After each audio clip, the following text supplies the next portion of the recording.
What's up, humans? Estevan Vega here. We are reading through the first book of the Arson saga in celebration of Arson's 10th birthday, which happens tomorrow. Really stoked about it. Thank you so much for tuning in. Welcome back to the channel. Please be following my socials, author Estevan Vega on Facebook and Instagram, and then Capulet ENT, Facebook and Instagram. Today we are in chapter 33 and chapters 33 and 34. So these last 2 days are probably the most intense of the whole reading series. So thank you for being here, and hopefully you're enjoying this like I am. So chapter 33. Grandma was passed out on the living room couch. Drool dripped off the ends and onto the floor where a photograph of her and her husband lay. When will she snap out of it, Arson wondered, covering her with a blanket to stop the shivers.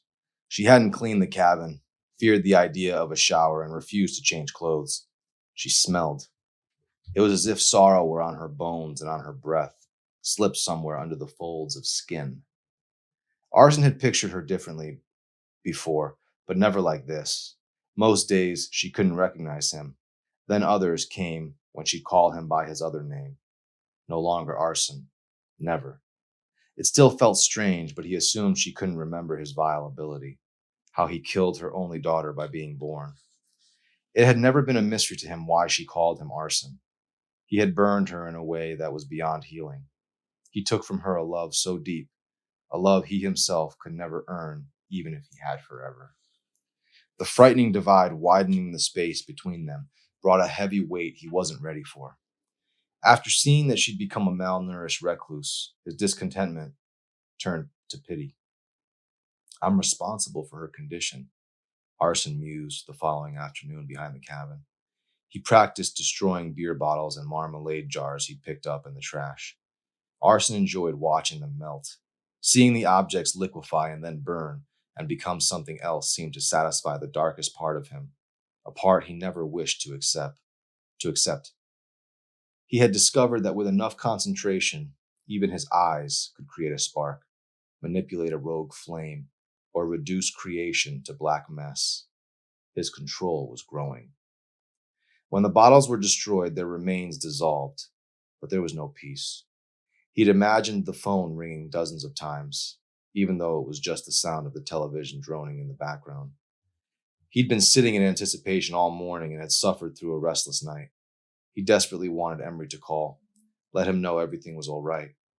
She isn't ready, he thought, staring out at the lake. Maybe she needed more time, like Grandma. The scratching sound of rocks against his window called Arson out of sleep. With a yawn, he drew himself out of bed and moseyed toward the boarded window. A crack in the wood allowed him to peek through. A crack in the wood allowed him to peek down at the masked figure standing with arms crossed. He stared down, confused and excited all at once. Emery was below. The boards Grandma had hammered across the windows made it difficult to focus on her, though. With all his might, Arson dug his fingertips underneath the wood and clenched his teeth. A sliver took some blood, but in an effort to remain quiet while Grandma slept, he managed to create more of an opening. Finally, he broke one of the boards enough to get the window open. How romantic of you, he called from above. She told him to just shut up. Just come down here, her voice demanded. Arson quickly put on a shirt and a pair of sneakers and raced down. As soon as the door to the cabin opened, Emery walked toward him and slapped him. How long have you known? Nice to see you too, he said. Don't screw around with me, Arson. This isn't a game. No, it's definitely not, he replied, getting back his breath. His right cheek stung. You were a lot nicer yesterday. A lot's changed since then, Emery said. How long? Do you really want to talk about this right now? The first one was just practice. Okay, Arson said. Emery, I never wanted this. This wasn't supposed to happen. Your mom, I didn't think anyone would find out. Will you just tell me the truth? Can someone tell me the truth for once? How long have you known about my mother and Dr. Pena? A few weeks, maybe. Emery threw her hands up indignantly and kicked a hunk of dirt. You have to believe I was doing it for you. I didn't want you to get hurt. Your father wasn't supposed to find out. I thought, hoped, no one would find out. That scumbag called today looking for my mom. My dad answers the phone. His face says everything. The emails, the midnight text messages. My dad was right. Way to go, 007. Secret's out. Arson drew close. She moved away. Please, I know how much your family means to you. If I'd said something, you'd hate me, and then you'd hate your mother. You're right. I do hate her. And now I'm mad at you for lying to me. I didn't lie. Emery's voice got louder. The sin of omission. Arson felt like a reluctant psychiatrist. He had never asked to be the dump site for everyone's emotional baggage, but here he was, the only one around when the trucks came rolling in. The rage boiled in his palms, spreading to his chest, and the pulsating flame coursing through his veins. Control it, he thought. Control it. How could this have happened? She cried. We were supposed to have a new life. Things were supposed to be better. Instead, my mom hooks up with some scumbag and my dad drinks like he's a fraternity loser. Who are they? I feel like I'm the only one acting like an adult. I feel so alone. I get it, Arson said. My grandmother walks around the house naked, crying, staring at herself in the mirror. She just keeps saying the same thing over and over again. To be honest, I don't know what to feel other than rage. Can't help but think that maybe ignorance really is bliss. I mean, if I hadn't reminded her what happened, I don't know. Maybe she'd be happier. His voice grew hoarse, a tear sliding off his eyelid. She was cruel to me growing up, told me I was a little demon, a mistake, someone only she could love. She said she loved me, but I never felt it. Now it's like time is repaying her for what she's done to me, and all I can think is that it's my fault. I love her, and I don't even know why. Emery let out a long-winded sigh. Arson looked into her eyes. I'm sorry for bringing up my baggage to the table. Just thought I'd remind you that you're not alone. There's a ton of crap in this world and a bunch of people who make it worse. I don't want you to view me as one of them. She dried her tears and came closer to him. I'm sorry for freaking out at you. I still can't believe this is happening. I mean, growing up, I saw kids' parents splitting up, saw how it messed with the kids' heads. It's totally different when it's you. Yeah, he sighed. Emery, I swear hurting you was never part of the plan. I thought if I didn't say anything, it would be like it never happened. Thought it would go away, but I was wrong. So wrong. Life isn't supposed to be this hard, Emery groaned, cradling her head in her hands. We're not meant to suffer like this, are we? Chapter 34. Friday arrived and Arson and Emery agreed to volunteer again, but neither of them was really there, just two ghosts on autopilot. Arson tried pulling a smile out of Emery a dozen times, but failed. She was not the same girl who had moved into the house next door nearly 2 months earlier. Something inside had changed, switched. A task as simple as riding in the car with her mother was awkward for them both. But as Emery stated to her mother over and over again, they were volunteering for those who needed it, not for her. Walking the halls of Middlesex Hospital, Arson pictured Abraham in every bed, a wrinkled grin chiseled out of that black, cratered face. Imagined him looking out into a gray world when his eyes failed him for the last time. The sound of the cart scraping the shine off of the hospital floors ripped Arson from his thoughts and drew him back to reality. Emery was methodical as she manipulated every turn with a new attitude he didn't like. She's just worn down, he thought. If only parents could see how much they were hurting her. If only her parents could see how much they were hurting her. Arson wanted to flash fire in front of their eyes, make them wake up. I haven't seen my father in 2 days, she said, passing by Abraham's old room. Another weary soul was stuck where he once lay. Where did he go? I didn't mean to blow up on him like that. I've been so stupid. This isn't happening, she kept telling herself. Emery, listen to me. You're not stupid. This is between your parents. They have to work it out. It's not your fault that your mom did what she did or that your father took off. He touched her shoulders with his hands. It has to be. My parents could never do this to each other, she said, clearing her nose. Hey, Arson, you're really warm. Sorry, he said, removing his hands from her shoulders. My dad, the cryptic note leaver, said he had to get away to finish a sermon, but he didn't say where he was going or how long he'd be gone. How can he think about finishing a sermon at a time like this? Sometimes our lives don't make any sense at all. They love each other, Arson. I know they do. He'll come back, right? He looked away. Arson and Emery cleaned up when their shift was over. Boredom held them in its grip the remainder of the afternoon, and when Emery wasn't talking about her parents, she was simply silent. There wasn't much he could say to comfort her. Words did little against an enemy as lethal and merciless as family dysfunction. They walked outside. The wind was stirring. A plum sky faded to black as nightfall clothed the world. Emery's mother was inside finishing up. They waited for her to bring them home. I was thinking about the party, Emery said, finally breaking the silence. I want to go tonight. What? Arson replied. You can't be serious. If it will help me forget about everything, forget that my life is messed up, just for one night, I want to go. He looked at her strangely. Emery, you do remember it was Mandy who invited us, right?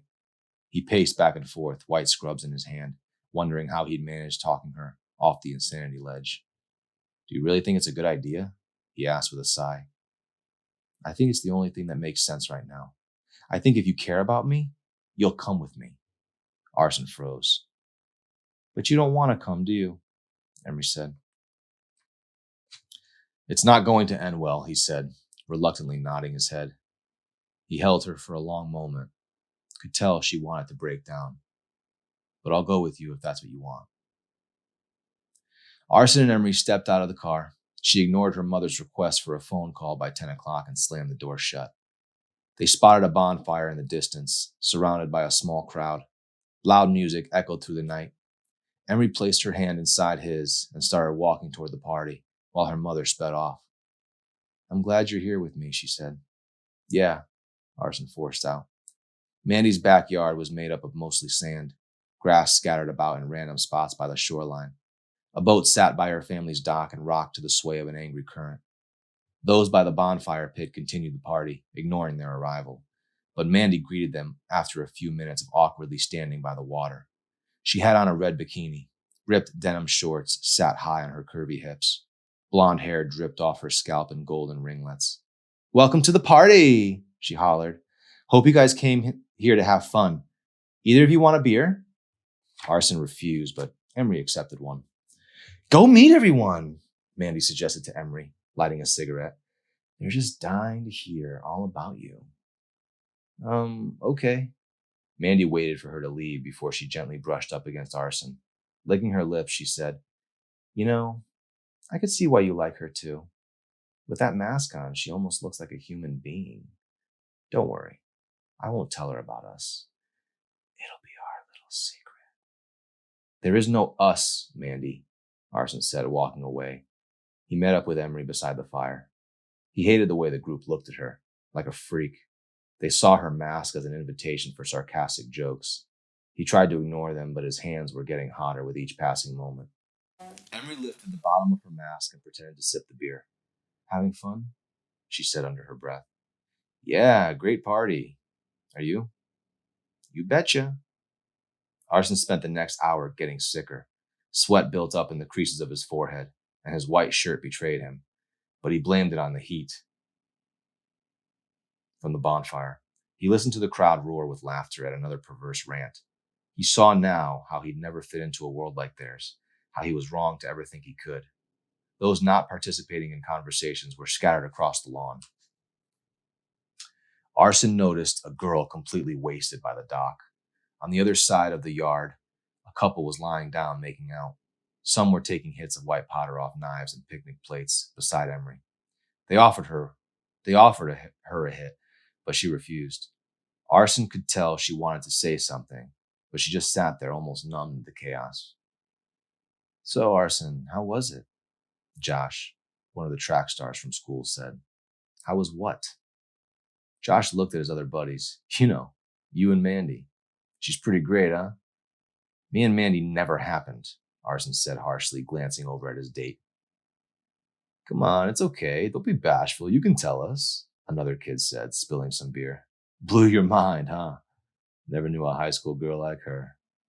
Arson had never seen the loser before, and it became clear that he was some college student from out of town. I don't know what she told you, Arson began, or what you heard, but Mandy and I never. She said you were pathetic, Josh said. Arson wanted to burn his chiseled face off right as he took another swig of the beer, the suds filling his teeth with poison. Say, Arson, the freak over there, she's with you, right? Bet that chick needs some serious therapy. A sharp pain cut through Arson's wrist. Hot breath burned at the back of his throat. He could feel his hands boiling. He wanted to leave. No, he had to get Emery out of there. Arson glanced at the crowd of girls circling around his date. Mandy glanced back and winked, tossing her cigarette into the sand. Emery overheard, came up beside Arson and shoved him. You never told me anything happened between you two, she said. I can't believe this. Emery, don't listen to them. Why? Is there another lie you want to tell me? I can't believe you actually let her kiss you. Arson winced. Sleep with you? No, Arson said. We didn't. I swear. Oh, perfect. So she kissed you. Was it before we met? Arson sighed and eyed the fire pit. The heat tempted the back of his eyes to explode. I trusted you. Whatever. I'm going home. Josh approached them from the side. You and Frankenstein are perfect for each other. Don't call her that, Arson said. Or what, freak? Josh said, spitting in his face.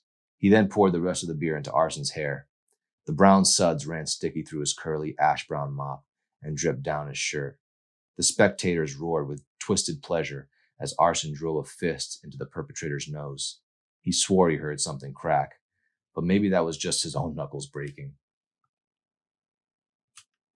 Josh coughed out blood with a sick chuckle. Arson, what do you think you're doing? Mandy said in a high voice. He's making a big mistake.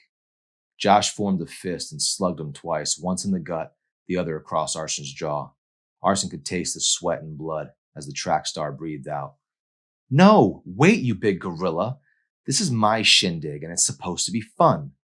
After all, that's what I invited them for. Watching two boys beat the crap out of each other isn't fun. I've got a better idea. Mandy pursed her lips and pushed Emery. Let's have some real fun, she said, ripping the mask off and tossing it into the fire. Emery cried out, trying to cover up her face with her hands. Don't look at me! Please! Why are you doing this? It was fun. Kind of like what me and your boyfriend did. Go on. Tell her, Arson. Tell her. I'm sure she's dying to hear all about it. The crowd sadistically cheered. On each and every one of their faces, Arson could see hatred and malice and cruelty. He could see his father and his grandma, his boss, and everything he hated within himself.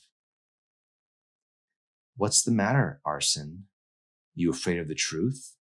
The truth shall set you free. Did I get that right, little Virgin Mary? Mandy circled around Emery, taunting her, ordering her friends to grab the frightened, scarred girl. Just tell her, Arson. Tell her how we made love. Tell her all the things you did to me when we were intimate, Mandy whispered. It's a lie, I swear, he shouted. Have you ever been with a boy, freak? It's invigorating. All that power? Boys are weak. So easy to manipulate, to control. Emery, let's go, Arson said, shoving Josh aside. He grabbed Emery by the hand and pulled to release her, but three of Mandy's followers surrounded him. Without remorse, they swung their fists into him, dragging their knuckles through his gut. After he had collapsed on the ground, Josh cracked his ribs with steel-tipped boots. She had nothing to do with this. Mandy, leave her alone, Arson begged. If you want to hurt me, fine, but don't touch her. We just want to have a little fun. Some harmless fun. Don't! His eyes turned blood red. Please, don't you hurt her. Why do you care so much about her? Mandy asked, slowly tiptoeing around Emery. She's boring, pathetic, and ugly.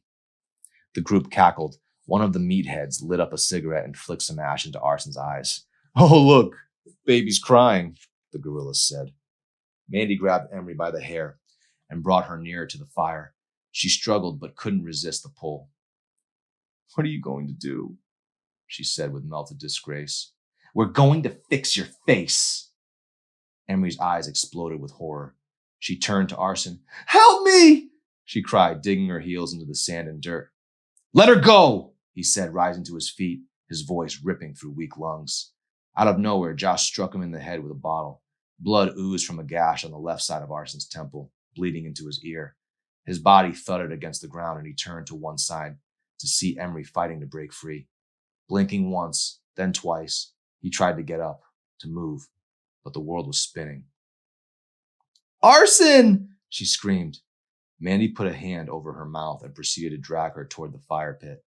He moaned and felt his eyes roll. Suddenly, Arson could feel his entire body ignite with one breath. The burning sensation started in his hands, then quickly and violently spread. It crawled out, burning the tips of his stiff fingers. What's happening to him? Josh yelled. Holy! Arson got up from the ground, his bones aching with pain. Control it, he told himself. You can control it. His muscles and the ligaments attached to them pulsated. Spit dried at the back of his throat, and his heart fought against the bones that imprisoned the torturing flame. His eyes glowed. Burning needles shot out from his skin, sporadically at first, but quickly obedient to his mind. Sweat bled off his body and evaporated before it hit the sandy floor. The force within him grew fiercer. Lines across his palms commanded the fiery pit and a cigarette to fuse together in one chaotic wind. The fire ripped through him and out of him, seeking each and every tormentor and spectator, apart from Emery. His bones cracked, the edges of his teeth ground into powder. In his mind, all he could hear was their twisted laughter. The only way to stop them was to silence them. Another burst of red and black flame tore from his hot skin until his body lit up. Arson stepped toward the girls holding Emery once the beginning of his carnage was already complete. Lifting his hands, he sent wild blasts of fire toward them, ripping the flesh from their once flawless cheekbones. A stir of cries echoed into the dark sky. Tears of anguish burned on the ground. This time it was over. His heart was torn, lost in Emery's eyes, and the shallow screams of every burning victim. Their simple tragedy was all he wished to hear tonight. Josh and his friends tried to escape, but smoke caught them. Their bodies illuminated the sand at their feet. The screams ceased soon after, and they fell into an unconscious spell. Arson stared down at their bodies, bubbling with blood and mucus and ash, the fire fusing their necks to their shoulders, arms to their sides like tormented figurines. Arson then shifted his red gaze to the evening's vile host and released a brutal roar. At once, he sent fire so powerful that it sent her charred body flying into the water, carried in and out by the lake's slow, approving rhythm. It was with a whisper that the world was hushed, the night cold and still. Arson dropped his head for a moment.